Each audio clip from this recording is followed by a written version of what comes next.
이제 선후배 목사님들 여러 만날 일이 있었습니다. 서로 만나서 이제 안부를 전하는데 어떤 선배 목사님이 후배 목사님에게 이제 인사를 하는 거예요. 아무개 목사 오래간만이야. 목회 잘하고 있지? 그랬더니 인사를 받으니 후배 목사가 하는 소리가 뭐냐면, 아니 선배님 요즘에 목회 잘하는 사람이 어디 있습니까? 목회 잘하는 목사가 어디 있어요? 그냥 저냥 유지합니다. 이렇게 인사를 받더라고요. 그래서 우리 모두가 빵 터졌습니다. 근데 선배 목사님 대답하기를, 그러고 보니 나도 뭐 그냥저냥 유지하는 것 같네, 그렇게 말씀을 하시더라고요. 그러고 보니까 거기 있는 목사들 전부 다 목회 잘하는 목사가 아니고 다 그냥저냥, 요즘에 목회 잘하는 목사가 어디냐, 그 카테고리에 다 들어가 있는 저를 비롯해서 그런 생각이 들었습니다. 열심히 목회를 한다고 하는데도 교회 부흥이 마음먹은 대로 되지 않을 겁니다. 근데 열심히 목회를 할 수 있음에도 불구하고 열심히 하지 않는 것은, 그건 얘기가 달라지는 거죠. 달란트 비유에서 한 달란트 받은 사람처럼 주인으로부터 악하고 게으르다, 이렇게 책망을 듣게 되기 때문입니다. 부족한 종일지는 모르지만 부끄러운 종까지 되어서야 되겠습니까? 목사들이 목회를 잘 못한다는 얘기를 달리하면, 목사가 목회를 잘하는데 성도들이 예수님 잘 믿을 수 있을까? 여러분, 예수님 잘 믿고 계십니까? 그러면 목사가 목회도 제대로 못한다는데 요즘 예수님 잘 믿는 사람이 어디 있습니까? 그냥 저냥 믿는 거지, 뭐 이렇게 되는 게 아닐까, 그런 생각이 드는 거예요. 한 해 농사를 거두어서 드리는 추수 시점이 가까워 오는데 성경의 말씀에 귀를 기울이시는 그런 귀한 저녁 시간이 되기를 바랍니다. 우리들의 믿음의 중간 점검이 있는 그런 시간이 되기를 바라요. 오늘 사도 요한이 우리에게 주는 말씀입니다. 내가 하나님의 아들의 이름을 믿는 너희에게 이것을 쓴 것은 너희로 하여금 너희에게 영생이 있음을 알게 하려 함이라. 요한일서 5장 13절 말씀인데, 사도 요한은 하나님의 아들의 이름을 믿는 성도들에게 오늘 편지를 쓰는 거예요. 요한일서는 수신자가, 불신자가 아니라 신자를 대상으로 쓰여진 책입니다. 요한복음은 불신자를 대상으로 쓰여진 책이라고 한다 그러면, 요한서신은 믿는 자들, 하나님의 이름을 믿는 자들을 향해서 쓰인 글입니다. 하나님의 이름을 믿는 자들에게 지금 기본적으로 있어야 할 것들을 지금 점검하고 있어요. 그래서 1장서부터는 어떻게 시작하냐, 여러분들은 태초부터 있었던 생명의 말씀을 본 사람들입니다. 그 말씀이 어떠한 것들인지 여러분들이 잘 알고 계시죠? 똑똑히 눈으로 보셨죠? 말씀이 손으로 만진 것 같이 생생히 촉감으로 느껴지시죠? 하나님의 말씀이 여러분들 안에 잘 보관되어 있으시죠? 너희들은 하나님의 말씀을 들었고 보았고 만졌고 다시 들었고 잘 보관되어 있다고 하는 것을 확신하면서 사도 요한이 오늘 말씀을 시작하는 거예요. 그래서 오늘 본문 요한일서 2장 전까지 사도 요한이 1장에서 한 말씀을 정리하면, 여러분은 어둠 가운데 거하지 않고 지금 빛 가운데 잘 거하고 계시지요? 빛 가운데 거하지 않는다면 여러분들은 거짓말하는 사람들입니다. 1장 5절부터 6절의 말씀. 여러분은 매 순간 여러분이 죄인이라고 하는 사실을 기억하면서 여러분의 죄를 고백해야 합니다. 잘 회개하고 계시겠죠? 회개가 이루어지지 않는다면 여러분은 스스로 속이는 자들이 됩니다. 1장 9절의 말씀이죠. 제가 이 편지를 여러분에게 쓰는 것은 여러분으로 하여금 범죄하지 않게 하려 함입니다. 예수님을 아노라 하면서도 그 계명을 지키지 않으면 그 사람은 거짓말하는 사람이고 진리가 그 안에 있지 아니합니다. 주 안에 산다고 하는 사람은 그의 말씀하신 계명을 순종하며 살아가는 사람들입니다. 요한일서 2장 1절부터 또 5절부터 6절까지의 말씀이죠. 여러분은 주님이 말씀하시는 계명들을 잘 지키고 계시겠죠? 누구든지 저를 아노라 하고 그의 계명을 지키지 아니하면 거짓말하는 사람이 되고 진리가 그 속 안에 있지 아니합니다. 여러분은 교회 안에서 형제 자매 사랑을 잘 실천하고 계시겠죠? 누구든지 빛 가운데 있노라 하고 형제 자매를 사랑하지 않으면 그 사람은 어둠 가운데 있습니다. 마음에 형제를 미워하고 꺼리는 마음이 있다면 그의 눈은 멀어 있는 겁니다. 2장 11절의 말씀. 여러분, 이런 말씀을 지금 사도 요한은 여러분이 이러한 말씀을 잘 실천하고 계실 거라고 전제하에 이런 얘기를 하는데 마음이 콕콕 찔리지 않으세요? 잘 실천하고 계십니까? 예수 잘 믿고 계십니까? 이런 사도 요한이 이미 잘 실천하고 있을 거라고 믿고 전제하고 깔고 하는 이야기가 아멘이라고 우리가 흔쾌히 말할 수 있을까? 오늘 이 시간 돌아보기를 바랍니다. 오늘 읽은 말씀은 요한일서 1장과 2장의 말씀을 쭉 나열한 후에 들려주는 말씀입니다. 사도 요한은 대바람부터 새 계명이 우리 가운데 잘 지켜지고 있는지, 서로 사랑하라 내가 너희를 사랑한 것 같이 너희도 서로 사랑하라, 도무지 사랑할 수 없는 우리들을 사랑해 주신 예수 그리스도의 피 흘리신 사랑이, 그분이 우리에게 주신 새 계명이 잘 지켜지고 있는지, 그것을 점검하면서 오늘 말씀을 시작하죠. 자녀들아 너희 죄가 그의 이름으로 말미암아 사하여졌으며, 아비들아 너희가 태초부터 계신 이를 알며, 청년들아 너희가 악한 자를 이기었으며. 아이들아, 아비들아, 청년들아, 막 이름을 이제 불러 제끼죠. 이런 호칭은 자녀, 아비, 청년을 구분하여 부르는 호칭이 아니라 모두 한 사람을 지칭하는 말씀입니다. 자녀들아 너희 죄가 그의 이름으로 말미암아 사하여졌으며, 예수님의 거룩한 보혈의 공로로 우리의 죄가 씻김 받는 것, 이게 신앙의 시작이죠. 청년들아 너희가 악한 자를 이기었으며, 좀 더 진행이 되면 이제 죄사함 받은 성도가 죄와 싸우며 악한 자와 겨루어 이기는 것, 악에게 지는 것이 아니고 선으로 악을 이기면서 살아가는 삶, 성화된 삶을 살아가는 것, 이게 이제 청년들의 믿음이죠. 한 단계 더 업그레이드된 그런 믿음. 내 죄가 사하여진 것을 알고 이제 거룩한 싸움이 시작된 것을 알고 매 단계마다 나아가는. 오늘 말씀에서 제가 말씀을 은혜 알게 하소서 이렇게 정한 것은 14절의 말씀, 아이들아 내가 너희에게 쓴 것은 너희가 아버지를 알았으며 하고 말하고 나서, 아비들아 너희가 태초부터 계신 이를 알았으며, 이 구절에 이렇게 눈길이 가더라고요. 아이들과 아비들의 신앙이 어떻게 달라지는 걸까? 14절 한 절에 있는 건데, 하나님을 그냥 아는 것과 아이들아 내가 너희에게 쓴 것은 너희가 아버지를 알았으며, 그리고 나서 이제 아비들아 너희가 태초부터 계신 이를 알았으며, 그냥 아는 것과 태초부터 아는 아버지의 신앙이 어떻게 다를까? 그러면서 생각을 이렇게 이제 발전시켜 본 거죠. 엄마가 화장대에 앉아서 클렌징 크림을 바릅니다. 어린 아들이 묻습니다. 엄마 지금 뭐 하는 거야? 엄마가 대답합니다. 엄마가 지금 이뻐지려고 하는 거야. 그러니까 조그만 아들이 다시 묻습니다. 근데 왜 그러냐면 잠시 뒤에 엄마가 크림을 막 바르다가 이제 이걸 휴지로 막 닦아내는 거예요. 그러니까 아이가 깜짝 놀라면서 엄마 왜 닦아내? 예뻐지기를 포기하는 거야 벌써? 엄마와 어린 아들의 대화를 지켜보는 아빠가 빙긋이 웃죠. 아들이 엄마를 알거나 남편이 엄마를 알거나 같이 한 여자를 아는 건데 그 깊이가 레벨이 다를 수 있겠다, 이런 얘기를 제가 드리는 거죠. 아빠가 이렇게 말합니다. 아빠 생각엔 엄마가 예뻐지기를 포기하는 것이 좋겠어. 엄마가 너무 예뻐지면 다른 아빠가 엄마를 잡아갈지 몰라. 그럼 너하고 나하고는 어떻게 되겠니? 엄마가 그걸 생각한 거야.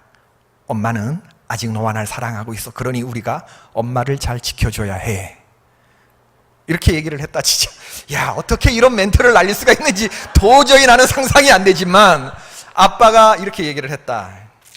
레벨이 다릅니다. 제 아들이 이제 대학생이잖아요. 이번에 왔다 갔는데 엄마 목을 끌어안고 하는 얘기가 난 엄마가 좋아 이러면서 닭살 멘트를 막 날리더라고요. 제가 그랬어. 야 임마 한번 살아봐. 한번 살아봐. 살아보면 더 좋아. 살아보면 더 좋아. 제가 지하철을 타고 가는데 장로님 옆에 아주 근사하게 생긴 여학생 처녀인가? 아가씨가 이어폰을 이렇게 탁 끼고 가는데 지하철을 열고 이제 그 맹인이 이렇게 하모니카를 불면서 지나가는데 이 자매가, 이 아가씨가 1,000원짜리를 딱 가방을 열더니 이렇게 딱 거기다 넣는 거야. 그럼 아무 일도 없었다는 듯이 다시 이렇게. 근데 그게 그렇게 예뻐 보이더구만.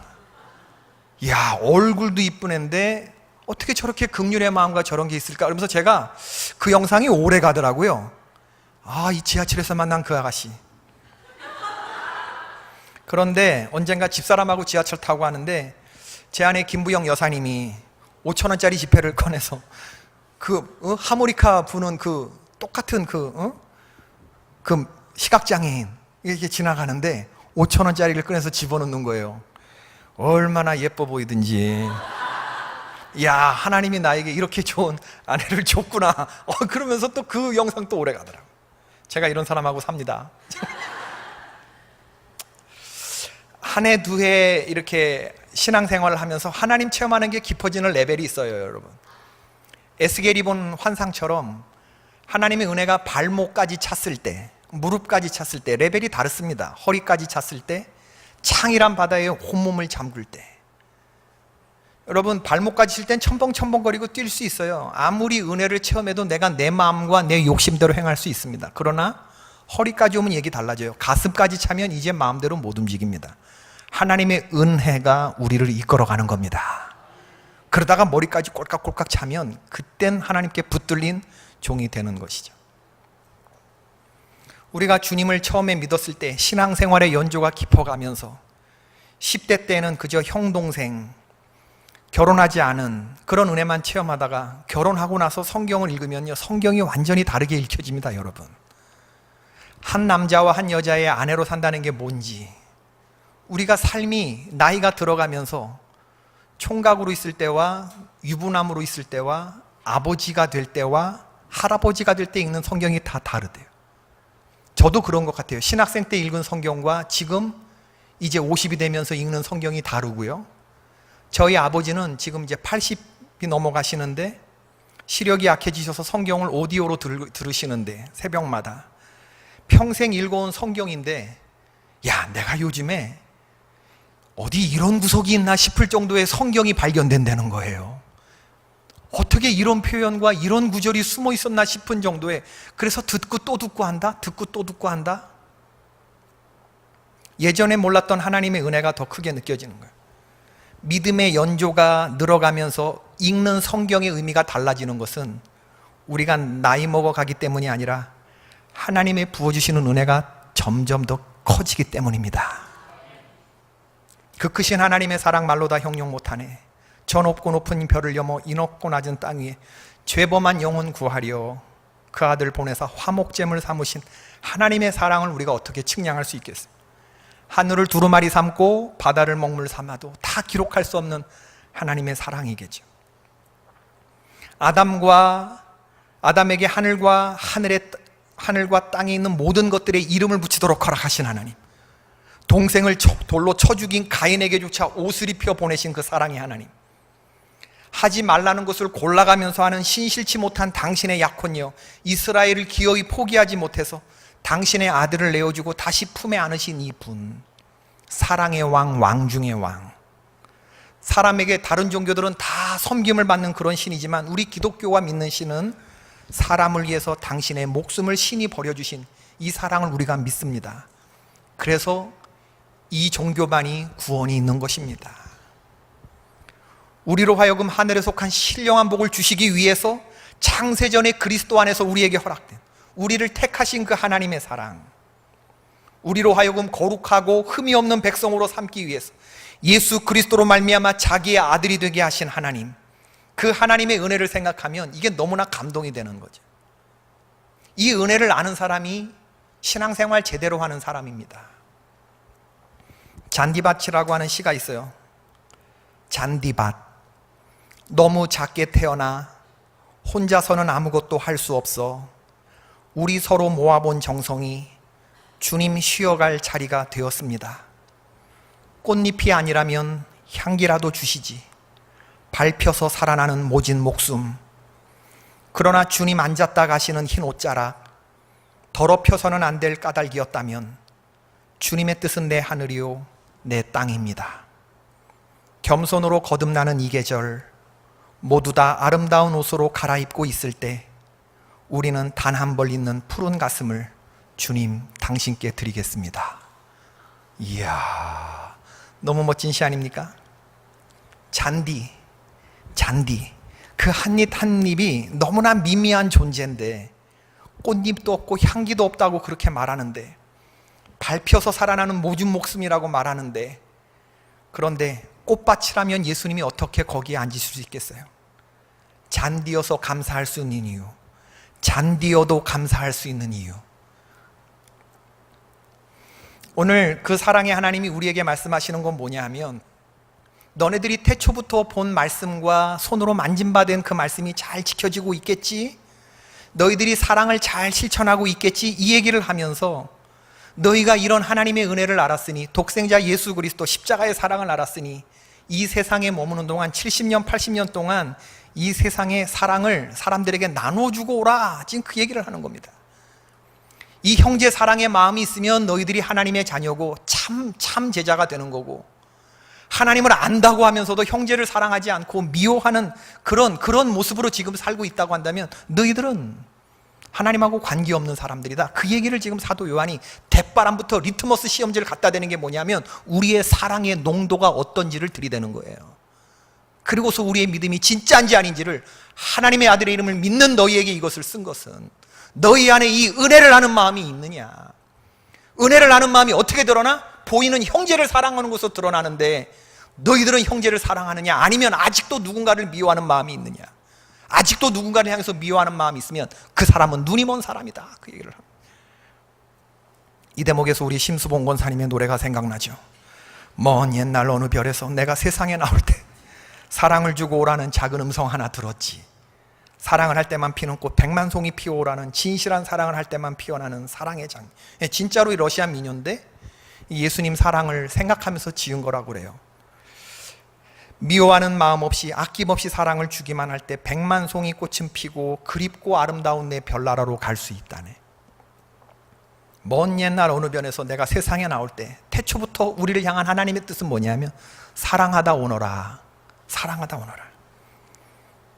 아비들아, 내가 너희에게 이것을 쓴 것은 너희가 태초부터 계신 일을 알았으며, 믿음이 점점 연조가 가면서 아이들의 신앙과 달리 태초부터 우리를 향한 하나님의 뜻이 깨달아지게 되면, 사도 바울이 처음에는 세상 것 배설물처럼 지고 있다가 하나님의 사랑이 깨달아지면서 에베소서에서 그 성도들에게 얘기하는 게 뭐냐면, 내가 매일 무릎 꿇고 기도하는 게 뭐냐면 너희들이 예수 그리스도 사랑의 너비와 길이와 높이가 어떤지를 깨닫게 되어서 너희를 향한 하나님의 뜻이 무엇인지를 깨닫기를 바란다. 하나님이 지혜와 계시의 영을 주셔서 너희의 눈이 밝아지기를 바란다. 그래서 우리를 향한 하나님의 뜻이 무엇인가 깨달아지게 되면 이 세상 살아가는 삶의 방식이 달라지니까 그렇게 살기를 바란다.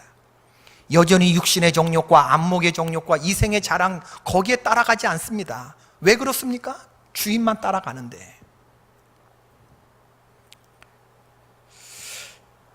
미운 사람이 내게 어떻게 했는가를 너무 오래 묵상하지 마세요. 그런 마음이 들 때마다 하나님이 나를 얼마나 더 사랑해 주셨는가, 하나님의 은혜를 더 많이 묵상하시는 여러분 되길 바랍니다. 미운 사람이 내게 어떻게 했는가, 이 하나님의 은혜를 묵상하지 않고는 이거 해결되지 않습니다. 아무리 잊어보려고 해도 안 잊어지는 거고, 하나님의 은혜를, 미운 마음이 있지만 은혜가 덮어 쌀 때 이게 잊혀지는 거예요. 기억하지만, 밉지만 하나님의 은혜가 더 크게 기억되기 때문에 내가 너를 용서하는 것, 바로 그런 사랑이죠. 이런 사랑 실천하시는 주님의 종들 되기를 바랍니다. 우리 감리교회에 수원 오목촌 교회라고 있는데 담임 목사님이 김철환 감독님이라고, 제가 참 존경하고 좋아하는 목사님이신데, 목사님은 강원도 제천 출신이신, 강원도 제천인가요? 충청도 제천인가요? 충북 제천인가요? 예, 근데 강원도하고 가까워서 저는 강원도 제천이, 충북 제천. 죄송합니다. 네. 예, 충청도 분에게 죄송합니다. 충북 제천. 충북 제천에서 태어났는데 가난한 시절을 보내셨는데 제천중학교, 제천고등학교를 나오셨어요.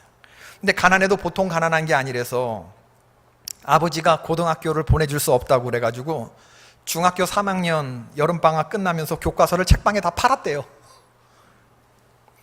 중학교까지만 다닐 생각을 했답니다. 이분이 중학생 때 친구 따라 교회 다니기 시작했는데, 교회 다니는 다른 친구들은 고등학교 진학한다고 다 공부하고 그러는데 이 미래가 없잖아요. 고등학교 안 갈 거니까. 그리고 혼자 그렇게 시무룩해 있는데 그걸 교회 선생님이 보고, 야, 기도하자. 무슨 길이 있을 거야. 공부해야지. 기도하면 하나님이 들어주셔. 이렇게 얘기를 하면서 너 선생님하고 같이 기도하자고. 이제 교회 갓 나오기 시작한 이 학생을 데리고 이제부터 한 달 동안 기도하자고 그랬다는 거예요. 교회 선생님이. 믿음도 없는 애를 데리고. 그런데 교회 오는 게 좋아가지고 선생님보다 먼저 교회 와서 기도하고, 선생님이 오시나 안 오시나를 자꾸 뒤돌아보면서 기도하고, 일 끝나고 선생님이 오면 저 뒤에 앉아가지고 우리 철환이 그러면서 기도를 웅얼웅얼 하시는데 그게 그렇게 듣기 좋았다는 거예요. 그러면 또 자기도 더 열심히 기도하고, 그 다음에 선생님 가셨나 안 가셨나를 하면서 이렇게 떠나다고, 이렇게 한 달을 기도하고, 정말 그 기도가 끝나고 나서 아버지가 회심을 하셨는지 너 고등학교 가라고, 그러더라는 거예요. 그래서 제천고등학교 가게 되고, 이게 목사님 간증입니다. 우리 감독님이. 그리고 고등학교 1학년 때 탕자처럼 기진하니 믿는 자여 어이할고, 그 대예배 때 부르는 이 찬송가의 성령 체험하고 나 주의 종이 되겠다고 결심하는 제천고등학교 1학년 때. 정말 선생님의 사랑이 대단하지 않나요? 오늘 세종고등학교 선생님들 계시는데 주님의 사랑 학생들에게 탐없이 전하는 그런 좋은 선생님들 되길 주의 이름으로 축원합니다. 우리 춘천 요즘에 뜨는 한마음교회, 제 매형님 목회하는 그 교회는 25년 전에 강원대학교 사범대학 학생들, 춘천교대 학생들, 이 학생들, 교대 사범대학 학생들 데리고 제자훈련 시켰어요.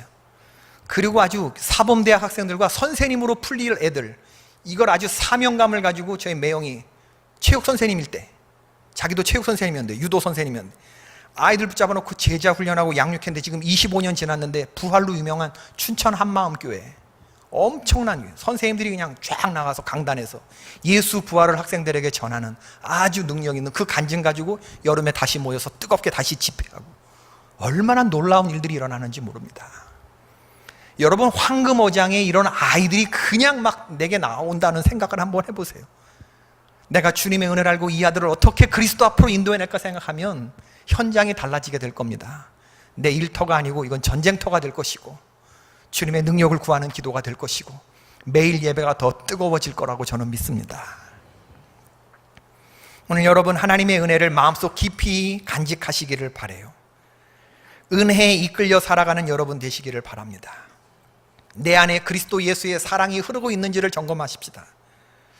여러분, 우리가 주님의 이름으로 선지자 노릇하고 귀신 쫓아내고 병 고치고 다 할 수 있어요. 그거는 하나님 아니고도 사탄이 주는 힘으로도 할 수 있기 때문에 선지자 노릇하고 흉내내고 귀신 쫓아내고 병 고치고. 그런데 우리가 진짜 실천해야 되는 건 귀신이 흉내내지 못하는 걸 해야 되거든요. 사탄이 흉내조차 낼 수 없는 그런 품성이 우리 속에 있어야 되고, 그게 뭐예요? 사탄 마귀가 흉내내지 못하는 게 뭐예요? 그건 사랑이거든요. 사탄이 어떻게 사랑해요? 사탄의 자식들이 어떻게 용서해요? 그들이 어떻게 화목해요? 그들이 어떻게 웃을 수 있어요?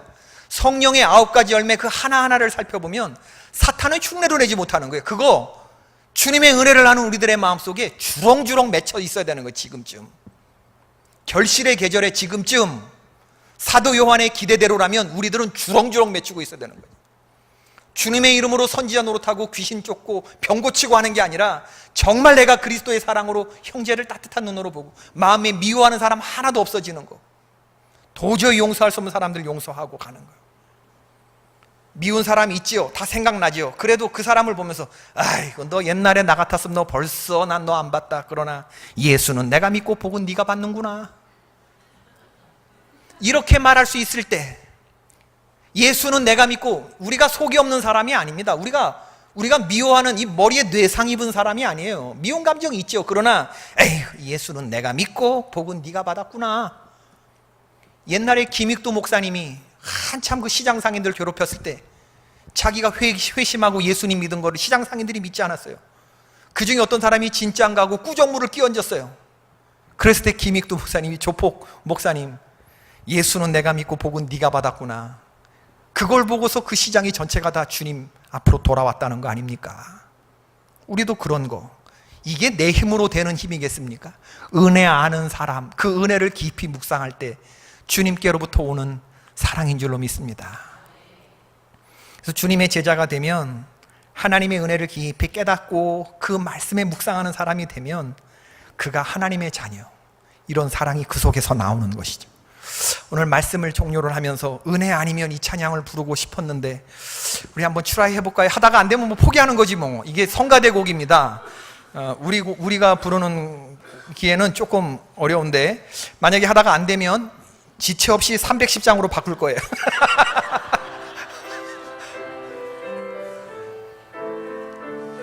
PPT가 준비가 되어 있나요? 어둠 속 헤매이던 내 영혼 갈 길 몰라 방황할 때에 주의 십자가 영광의 그 빛이 나를 향해 비추어 주셨네. 주홍빛보다 더 붉은 내 죄 그리스도의 피로 씻기어. 잘하고 계셔요. 완전한 사랑 주님의 은혜로 새 생명 주께 얻었네. 은혜 아니면 나서지 못하네.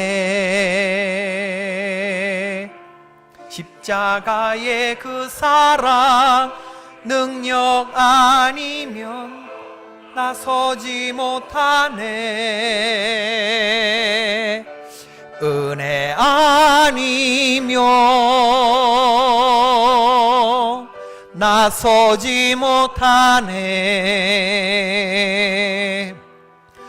놀라운 사랑 그 은혜 아니면 나서지 못하네. 나의 노력과 의지가 아닌 오직 주님의 그 뜻 안에서 의로운 자라 내게 말씀하셨네. 완전하신 그 은혜로 은혜 아니면 나서지 못하네. 십자가의 그 사랑 능력 아니면 나서지 못하네. 은혜 아니면 나서지 못하네. 완전한 사랑 그 은혜 아니면 나서지 못하네. 이제 나 사는 것 아니요 오직 예수 내 안에 살아 계시니 나의 능력 아님 주의 능력으로 이제 주와 함께 살리라. 오직 은혜로 나 살아가리라. 십자가의 그 사랑 주의 능력으로 나는 서리라. 주의 은혜로 나 살아가리라. 십자가 사랑 그 능력으로 나 살리라. 주 은혜로 나 살리라.